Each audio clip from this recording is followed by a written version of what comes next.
Polo ve ma se ngil ni reng ka nei lung se chun le zuwa fang in thafal dang to na sui lung min hir san ma la isak mer sen siar ka him na ber kha puanang ka chul chuan si lo ma se dan ruwa long si lo cara hai riang te lo tiang tur chu buaten lo choi la chun nun nun tui hai chung chu tam angai lo itlai chung lo nge lian chung fari chai na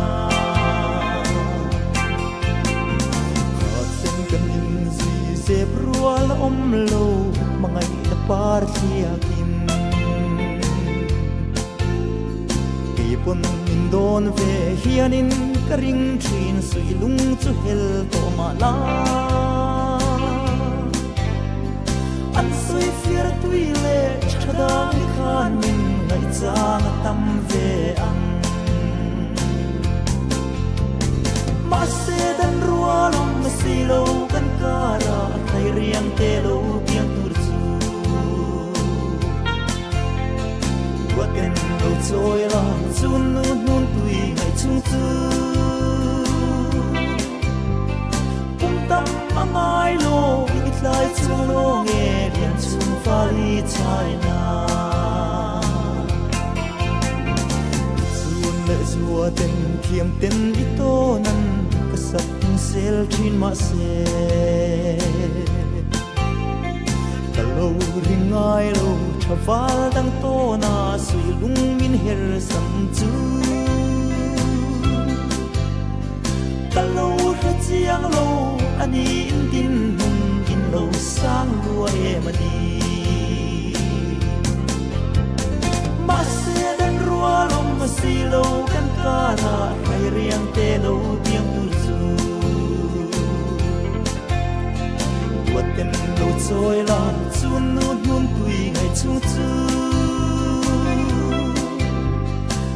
tam angai lo itlai chung lo nge lian chung fali chai na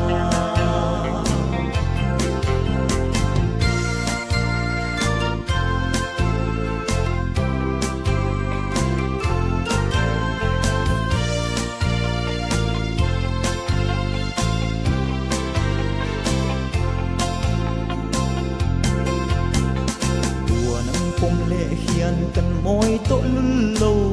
luang tan mang tha chen to nga ya thik lai na in sui lung ron chi dik lo la ke pun ta cha star dei dir sa fel cha belin kaliam ta nge ma se dan ruwa lam si lo kan kara hai riang te lo tiang tur chu buaten lo choi la chun nun nun tui ngai chung chu tam angai lo itlai chung lo nge lian chung fali chai na